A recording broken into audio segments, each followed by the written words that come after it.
our little valley experienced a truly dark day.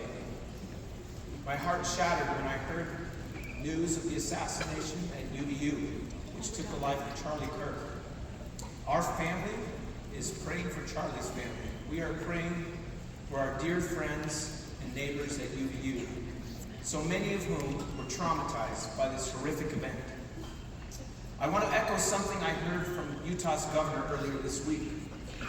Political violence is so particularly abhorrent because it targets the very ideals essential to our form of government.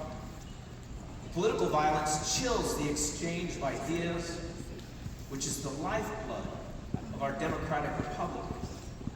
The First Amendment to the Constitution, the very first amendment to our Constitution, protects this precious God-given freedom. By taking a life engaged in the act of speech in an assembly of people with differing views is an attack on the bedrock of our inspired Constitution. So yes, darkness had its day. But I'm here to testify that better angels will prevail.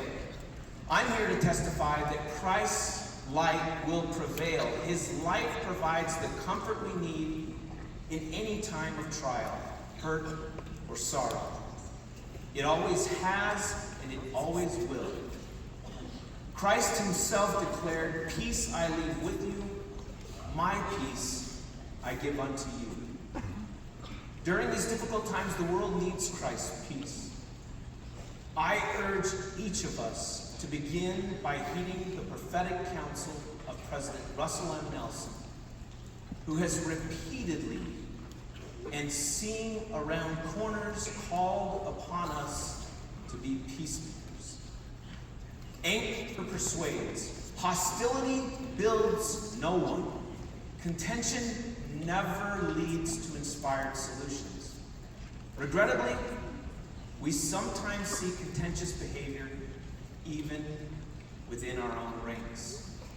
My dear brothers and sisters, this should not be, close quote.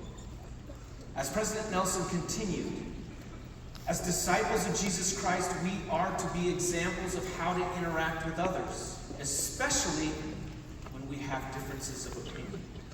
One of the easiest ways to identify a true follower of Jesus Christ is how compassionately that person treats other people. So let's practice what we preach on this campus. Let's love one another. Indeed, let's love even our enemies.